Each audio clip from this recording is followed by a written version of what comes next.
नमस्कार, मेरा नाम शानू है और आज मैं आपको रमाशंकर यादव विद्रोही जी की किताब के कुछ अंश पढ़ के सुना रही हूँ। ये जन कवि थे और सामाजिक कार्यकर्ता भी थे और इन्होंने भारत की क्रांति में अपना अमूल्य योगदान दिया।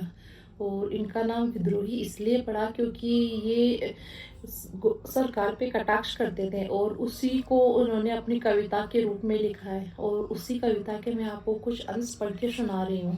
अगर कहीं गलती हो तो मुझे क्षमा करें।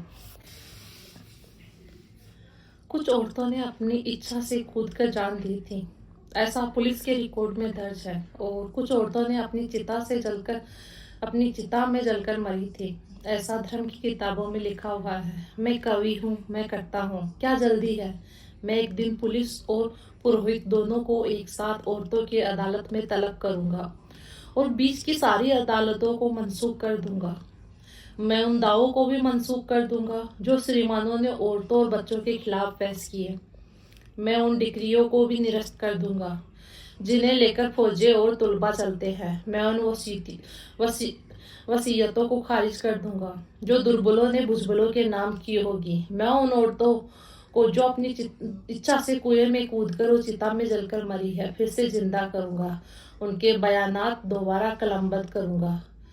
कहीं कुछ छूट तो नहीं गया, कहीं कुछ बाकी तो नहीं रह गया, कि कहीं कोई भूल तो नहीं हुई, क्योंकि मैं उस औरत के बारे में जानता हूँ जो अपने सारे बीते की देह को एक बीते के आंगन में ता जिंदगी समोए रही, कभी बाहर झांका तक नहीं। और जब बाहर निकली तो वह नहीं उसकी लाश निकली जो खुले में पसर गई। माँ मेदिनी की तरह औरत की लाश धरती माता की तरह होती है जो खुले में फैल जाती है, थानों से लेकर अदालतों तक।